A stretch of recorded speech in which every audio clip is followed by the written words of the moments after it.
Ben Fagan here with another episode of Career Cash, the podcast. On this episode, I sit down with Legislative Assistant for Congressman Jared Moskowitz at the U.S. House of Representatives, Alex Rogoff. Alex and I talk about uncovering opportunities you didn't know existed, his world travels, and the importance of not sweating the small stuff. It's an awesome conversation. Let's get to it.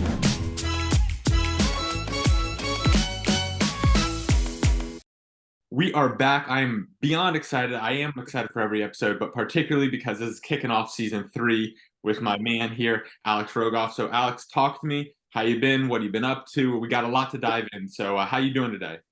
I'm good. Happy to be here. Good to catch up with my good friend Ben here. And it's been a minute, but I love being here, and thanks for having me. Yeah, absolutely. So we were talking a bit before we actually started recording, and you've been bouncing around not just the country, but the world.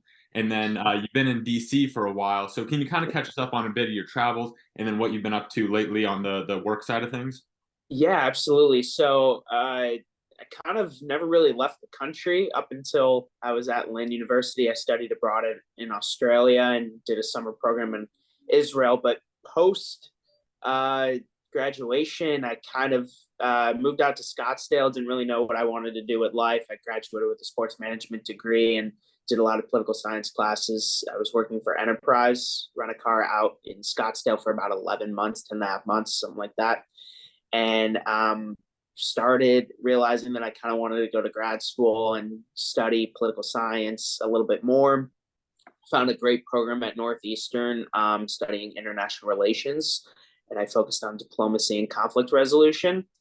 And it allowed me to kind of travel a lot. I went to Europe for a bit, was all over the place, and was bouncing from country to country.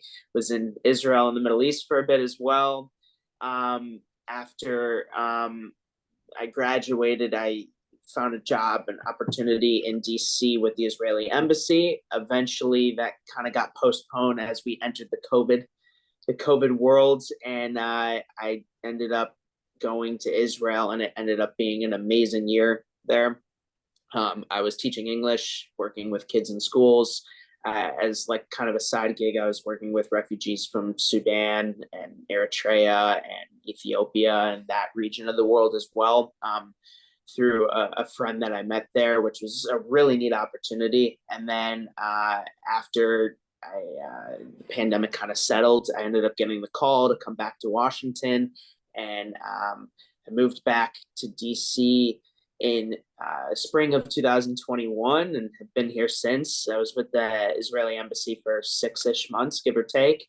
And then I switched and was with Congressman Ted Deutsch on the Hill as a staff assistant and kind of worked my way up to legislative assistant. And now I'm with Congressman Jared Moskowitz, who represents the great area of Boca Raton, Broward, and Southern Palm Beach County, and I handle his Middle East policy as well as science-based tech, housing, veterans affairs, and some smaller issues. That is awesome. Yeah. When you said he's like, I got the call to come back to DC. I'm like, what a cool thing! What a cool thing to say. That's awesome. So I want to jump back real quick, because I think this is one of the coolest things. What I enjoy so much from doing the show is. Mm-hmm. You graduate, you had sports management, not necessarily related at all really to too much, on the surface to what you're doing now. Mm-hmm. You got out, you worked at Enterprise, and then you said like, hey, I'm kind of getting this inkling, I want to go back to school. So what was that process like? What kind of led you to that? And then why political science, if that wasn't necessarily the direction straight out of the gate? Or was it kind of something always that was in your back of your head that this might be something I want to pursue? I think after getting that experience that Lynn gave me, I went to boarding school, which was like my first exposure to other cultures and different aspects of the world, for high school. But then going to Lynn, which, Lynn is such a unique university in the sense of it's so international. It drives you to think outside the box. The university provides things that you don't necessarily see at other universities and colleges. So I think getting those opportunities to go abroad to Israel and Australia during my time in undergrad gave me that travel bug and wanting to learn more, wanting to go other places and explore. And I was like, that's what made me happy. How do I get back to that point? And I loved what I was doing with Enterprise. I knew it wasn't going to be forever. Part of it was having such a great community around me in the workplace, but then exploring kind of what careers are out there. I think no matter what industry you go into, I think it's hard because a lot of people don't know what opportunities are truly out there, whether it be sports, high tech, law, doctor, whatever it may be. You don't necessarily know what the full range of things that are available to you. And I think after doing a lot of digging, I found this perfect program for me. And it allowed me to kind of study politics, international relations, diplomacy, while still like having opportunities to travel and explore those passions of mine. And then, not, I mean, it happened again after I didn't know where I wanted to go after grad school. And these opportunities kind of just kept, domino effect. So it was pretty neat. So when you said you kind of fortunately were able to find a program that was a good fit for you, what was that process like? Like really digging into finding a program that was a good A fit. lot of late night just exploring the internet, seeing, Ah, what universities are offering what, exploring the master's programs, exploring PhD programs, exploring what those opportunities are. I didn't even know that like you can go straight to a master's. I didn't know if I had to take an exam. I didn't know what I needed to do. And a lot of this was just self-research and finding opportunities. And there was a lot of opportunities abroad as well. The Northeastern program just happened to fit perfectly for me, providing the opportunity to work online to finish my job out west, and then figuring out if I want to move to Boston or not, and then getting that opportunity to go to Switzerland and work on the ground there. And it was just an all-in-one type of program. So yeah, no, that's incredible.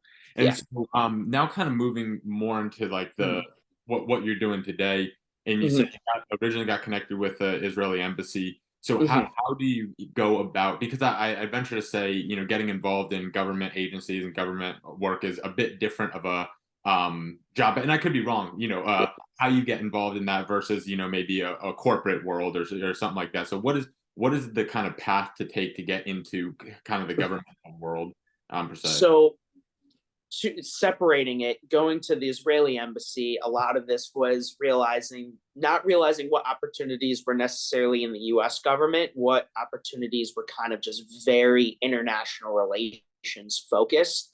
Not to say that wasn't with the US government, but I wasn't thinking that way at the time. So I was thinking about all the countries that I've been to, all the countries I have connections to, and being Jewish, it's very easy to just connect to Israel. And there was opportunities to apply for fellowships with certain embassies, internships, full-time jobs, etc. I ended up getting this really cool internship opportunity with the embassy by just applying and seeing what sticks. And I got the opportunity. I interviewed. It was a long process, to be honest with you. It was a lot of interviews over, 5, 6 months. And then the pandemic hit and that screwed everything up. That kind of nobody knew where it was going. So it was another month or two delay. And then when the embassy realized that this was going to be something that's serious and really affect the world, I became stuck. I was like, I don't think any other job's going to be really hiring. Let me take a gap year, see what opportunities are in Israel, work on my Hebrew, experience that. I didn't want to be stuck in my home in Cleveland, Ohio for this whole whoever, however long, nobody knew. So it was a really cool chance to kind of combine this idea of eventually getting to the embassy, but moving to Israel and really involving myself in Israeli culture before coming. So it was a really cool combination. Yeah, that makes a lot of sense. But I want to touch on the kind of the mental side of Yeah. the long interview process. Throw the pandemic on there just because. Yeah. But before, I just got a side question there too. How good was your Hebrew before Israel? And Non-existent. Non-existent before. I definitely not fluent by any means right. now. I would say I'm a confident reader. Uh, I'm confident with my comprehension. My speaking is okay. I would say it's an intermediate level. yeah. It's I can understand very well. I can read very well. It's an intermediate level, and it took a lot of work. It took living in an area that had very few English speakers. In my old pun class, twice a week for a couple hours each time with no English. You can even ask a question in English. You got to wait till the end if you want to do that. So it was very intensive, very immersive, but it was cool. It was fun. Like it was a great opportunity, and I want to continue learning. So How long, like, into your time there in Israel did you feel like the language was starting to, like, kick in, or, like, that work started to kick in where you didn't feel like maybe, "Hey, I'm drowning a bit"? I think there was a moment at the beginning where I was like, I was really getting this stuff at the beginning, the numbers, the alphabet, the basics. And then there was this middle part that was very tough when learning like the structure of a language that goes right to left versus left to right, gender association, all these things that English does not have. And then once we started bringing sentences together and getting to use it, really, when I first moved there, we were kind of stuck in our apartment, Mhm. like me and my roommates, because the pandemic was just beginning. And then come the first of the year, going into January 2021, we were all vaccinated by that time. Everything was back open. Israel was really ahead of the game when it came to global vaccination. So the world became very different again for us. It became normal. So I really started to be able to get out, use it, instead of feeling like I'm stuck in this little town in the middle of nowhere, which is, great for certain reasons, but bad for others. So it Yeah. was really cool. Yeah, no, no, Mhm. that's awesome. That's awesome. So kind of going back to the mental side of things, going through, you're talking about it, it turned out, with the embassy being a long interview process, and then like Mhm. throw the pandemic on there. So what was that like? How did you kind of navigate that, just from the mental side of saying, okay, hey, Mhm. it's something I want to do, just being patient with that whole process. What was that like for you? Honestly speaking, it was very frustrating. I didn't have answers. I'm someone that definitely likes to have answers or to understand what's happening next. I was always someone that could plan 5 years ahead and this is what's going to happen. But as I've kind of gone through life, life doesn't work that way. So you kind of have to take it day by day and understand that, at least in the case of COVID, it is out of all of our hands. Nobody knew what was going on. This was like exploring space for the first time. Nobody understands what's going to happen next and where this is going to go. So I'm not going to get the answers that I necessarily want right away. In terms of the actual process pre-COVID, again, it was one of those things that I knew that, going into this, any government agency is going to be slow in certain capacities, especially when they're picking people to work for them, whatever the capacity is, internship, full-time, whatever. And that was also kind of that same mentality, in the sense of you really have to figure out, how to learn patience and understand that the process is out of your hands, and you gotta, take it day by day and understand that you just gotta, like they say in sports, trust the process, and it kind of applies across the board. Yeah, my dad's from Philly, and he's struggling with that process there, but he's still trying to stick strong there.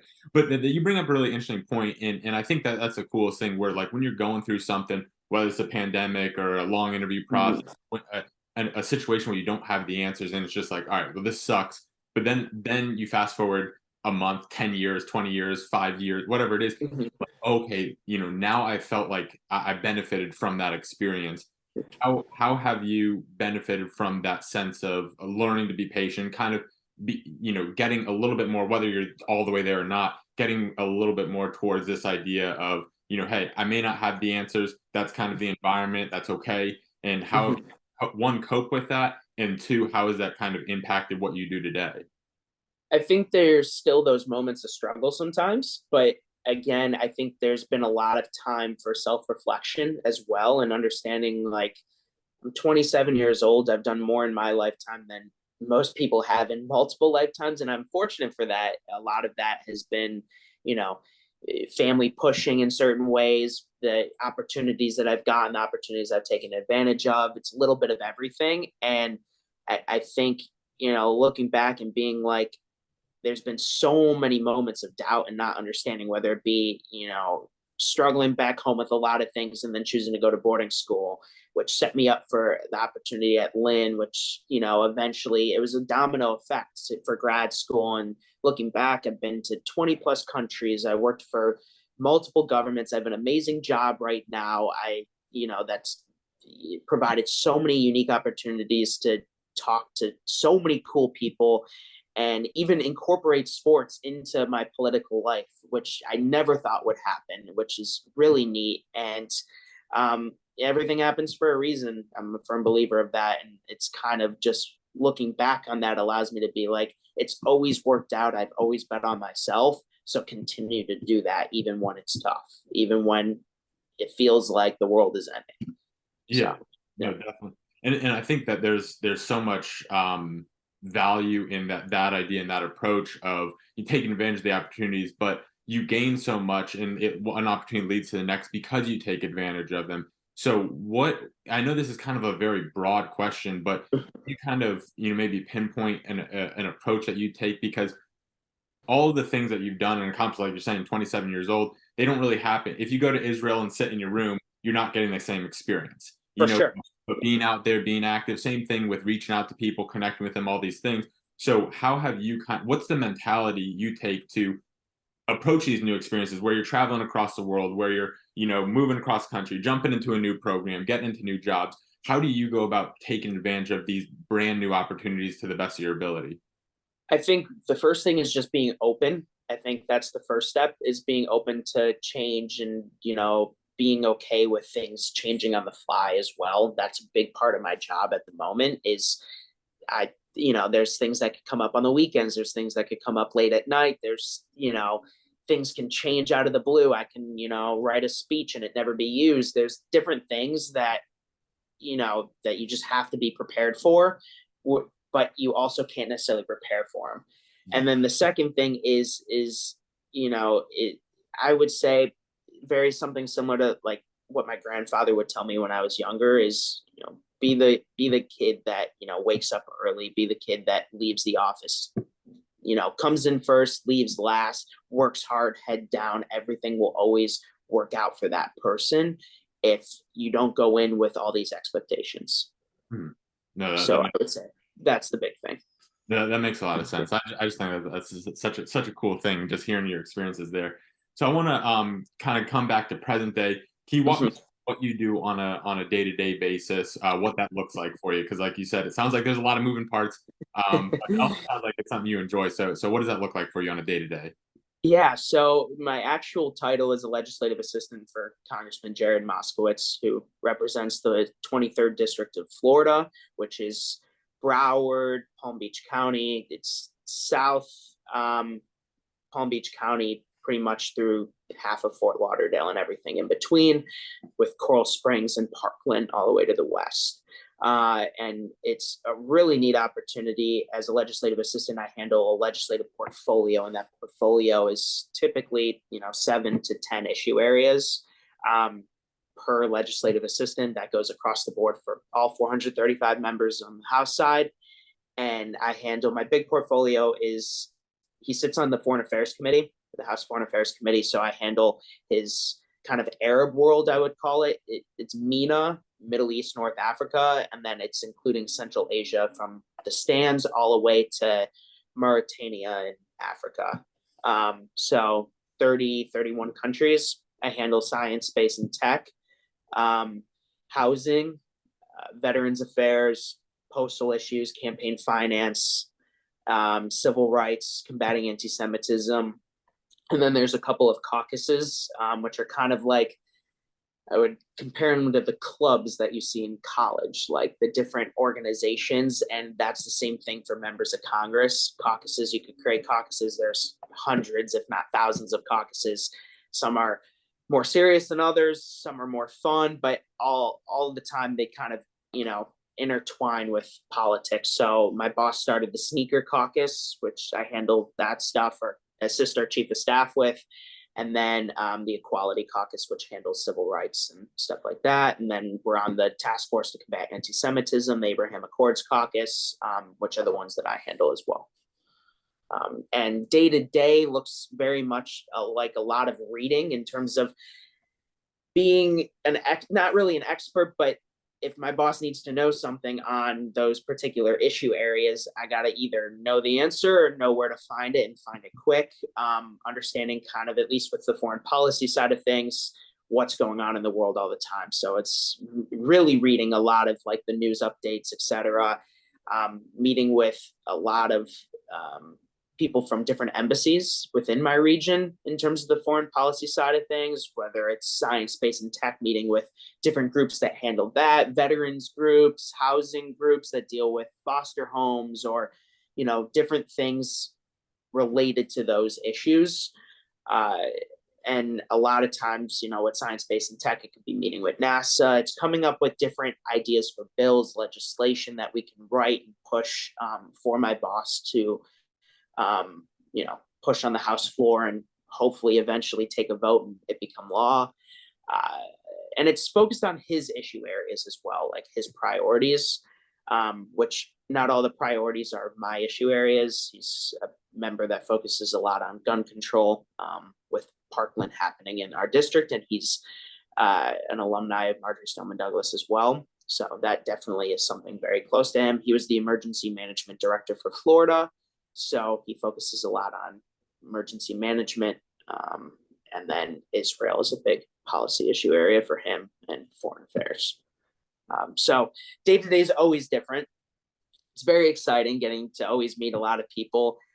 But there's things that always come up with the sneaker caucus. It kind of deals a lot with sports. So I never thought I'd be doing sports in Congress. I've done an anti-Semitism event with my former boss with Bayern Munich soccer team. And I was standing there with with Manuel Neuer and all these top players in the world. And, now I get to work with like Nike and Adidas. And there's so many cool things that I never thought the worlds would combine. And it was really neat. It is cool. Yeah, I think that's awesome. And is there anything from that you studied in sports management stuff that you're like, whether it's obviously when it's directly sports related, or even in the days and the tasks that you do that's not, do you see that there's any crossover between anything that you kind of learn and take away and the things that you do now, whether it is or isn't sports related specifically? I think just understanding the business side of sports, but also understanding that there's this whole realm of sports I never knew existed in terms of political affairs, congressional affairs. All the major sports leagues have someone that handles congressional affairs, someone that can go lobby on the Hill for whatever they need at the time. You have a lot of sports that are big in the United States that bring foreigners here. So visas, passports, that's not necessarily directly with me, but in general, understanding that and getting to kind of, I always go back to that Bayern Munich event because it combined my love of sports, the focus on combating anti-Semitism while doing all of this in the Capitol building of the United States. Like, it is so cool. Like, I was like, whoa, this is so different. Never thought I'd be here. And there's neat opportunities like that. I was on a delegation trip to Bahrain back in March, which was really cool. And a lot of it was so political focused and diplomacy focused. But then there was this opportunity to deal with, they host the big Formula One race, and I didn't know much about it. But again, that's a major sport in the world, and getting to drive these mini, I guess, fast go-karts, but mini version of the F1 cars, and putting on the full helmet, and like being in Bahrain representing my boss, but representing my country as well, which was, it was all these worlds combined, and it was a really neat opportunity. Yeah, that's so cool. And that's one of the things I remember, when I was working at Lynn, meeting with the students, and it's still something that, I think about now, is like ways that you can combine the things that you're passionate about with the skills that you're learning, whether it's through school training together. And I think that that's just such an awesome example of whether you pursued anything with sports, you're a guy I know that has a passion for sports in general, and just to be able to pursue something within the political science world and within government, and then have that crossover. And that's not, I grew up with sports. I love sports. Not for one second did I think about the government side of sports, even though, like, I think we know to some extent it may be there, but you don't know, and then to be able to see that crossover, like you mentioned, it is like remarkable. I think that's so fun. Yeah, I never, for me, it was always, all or nothing when it came to like, do I go the sports route? Do I take the political science route? Never in a million years did I think that they'd ever cross over. But that's part of like not understanding what opportunities are available to you, which I think is something that universities could do a better job. I think Lynn did a good job compared to the rest of the field in terms of telling you, what's out there, allowing you as a student to explore your avenues. So I'm grateful for Lynn providing that opportunity. Yeah, no, definitely, definitely. So with such a busy schedule and things coming up and Mhm. popping up, and you got travel, this, that, the other, how do you go about just balancing that to be able to do your job well and then also get you some good Alex time, because I think that's always an important thing. It's learning. It's learning on the fly, on the job. It's understanding, as you get older and life goes on. It's understanding how to prioritize time management, organization, and that's not just from my day to day in the office. Like, what do I do when I get in at 8:30 or 9 a.m. till the end of the day, whether that's 5, 6, 7, 8 p.m. But it's understanding my time off as well, taking advantage of those hours, but also understanding, like, hey, there's certain things that might come up. How do I look a week ahead? How do I understand what's going on? How do I stay ahead of the news? Always, messaging my chief of staff or my legislative director, being like, telling the congressman, this just happened in Israel, this just happened in Jordan, this is what NASA's working on. There is a new housing bill that's going through the House floor. I think we should get on this, and making sure that I get ahead of it the best that I can. Sometimes things fall through the cracks. You're not always going to be perfect and understand, like, you're not going to be the first on every single thing, but that's the goal here, is to try to be the best that I can be. It's the expectations my boss has, and it's the answers that I want to provide for him. He's such a great boss, and I want to be able to do what he asks and then some, go above and beyond. So I think a lot of it is learning on the fly and understanding that, there's a million things going on in the world, trying to stay ahead of it. But also, when I do have that downtime, taking advantage of it, not necessarily, you know, looking for a million things to do. I am a social person. I like to be out. I'm in a new apartment in a new neighborhood, which is lively and great and young. But again, being okay with not doing anything sometimes is the greatest thing in the world. Absolutely, absolutely. And I was thinking about this earlier. Was it just a coincidence that you got paired up with somebody from the South Florida region, or how that connection kind of come to be? Well, you could apply to any member of Congress. My Uh, my introduction to Congress is kind of to explain to the audiences, because a lot of people don't necessarily know how Congress works. Is you have your 100 senators, so if there's opportunities there, you could always apply there, and then two from every state, and then you have your 435 members on the House side, that represents all the districts around the country, X amount of districts pending the size of the state. It's easy to definitely get involved with offices that you have state connections. I've lived in a couple different states, so that made it easy.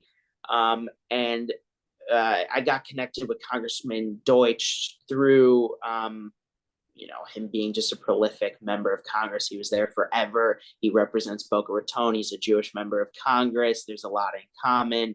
I was familiar with him just through family connections as well. And I reached out to them, and they provided me an internship. So I started off as an intern.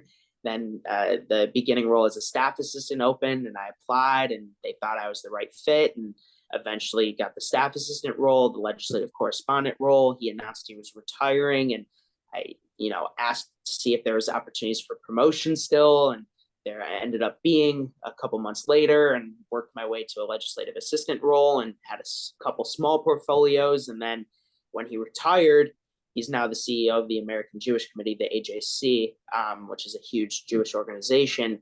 I was back to square one and had to apply. And I wasn't necessarily looking just in Florida offices. It just happened to work out that I ended up going to Congressman Moskowitz. But I applied to a lot of members on the Senate and House side. okay, yeah, that's pretty cool. That you're still in the 561 area, so that's always good. Good to Exactly. And honestly, it makes it much more fun, because when I do deal with constituents, whether it's individual constituents or it's constituents with organizations that are trying to actually push something, um, it feels connected, because I feel connected to the South Florida community. My family's been there. My grandparents have voted in the district for years, and we've been in Boca as a family for 30 plus years. I went to Lynn University. I still go down a lot. And the opportunities that I've gotten with both members of Congress to kind of go down and work with the communities in South Florida really is nice, because I feel connected to that community versus, working for a random member from Idaho. It's great. I'm working for the American people, but again, I don't feel that necessarily connected to that community. So Yeah. Yeah, no, that makes a lot of sense. So, kind of, this is always a loaded question here, so buckle up. So, so so looking forward, but this may be a softball question for you because you can plan 5, 10 years. That's easy for you. What's next for you? What are you working towards? What do you ultimately hope to accomplish down the road as you continue to grow? So for the first time ever, I'm actually very content with not thinking that far ahead. But to kind of Please. answer your question, I definitely want to stay in the foreign policy realm. I would like to see the opportunity to, possibly go the diplomatic route as well. And what I've learned is there's so many avenues you can take this. Right now, I'm very happy working. I've worked for such a great member of Congress, and I'm one of the few people that could probably say I've worked for two very good members of Congress, and you don't necessarily hear that. So I love what I do. I love my staff that I work with, and my boss, chief of staff, deputy chief, legislative director, all my higher ups. And not, I don't want that to change anytime soon. There's so many cool opportunities right now, but if I were to say, 10, 20 years from now, where do I see myself? I could see myself working for the State Department and being, a U.S. diplomat abroad, and eventually working my way up to be a U.S. ambassador somewhere. Or there's opportunities to go through the Treasury Department, through the administration, and or working for a think tank in the Jewish policy realm. Or there's many opportunities out there, and I just kind of have to take it day by day. But very happy with where I'm at now. I love that. Yeah. You're getting me excited. This is fun. So, as we're coming to the end, this is also a fun part. It's not always that bittersweet because the episode's coming to an end, but it's sweet because you got one more big piece of advice for us. We're cashing out here, and I believe in you. This is where you leave us with your one piece of advice, your most valuable piece. Give us a little money for the road. What do you have for us today? Ooh.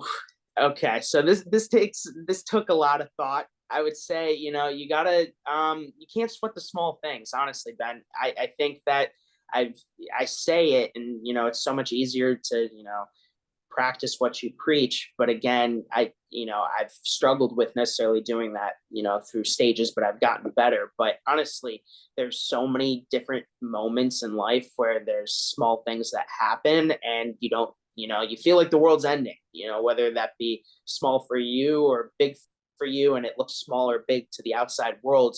I think that there's so many obstacles and so many, bumps in the road that happen through life, and you kind of just gotta figure out how to navigate that. And I think that life always works out the way it's supposed to. So the small stuff ends up being truly the small stuff when you look back on it. And I think that's super important. Absolutely. So not only was that a valuable piece of advice, but this entire episode was incredibly valuable. It was a lot of fun, man. I can't thank you enough for coming on. And it is, like I said, I'm genuinely excited for all the things that you got going on, and everything that's coming your way. So thanks so much. Well, thanks, Ben, for having me. It was great catching up, and I appreciate the time.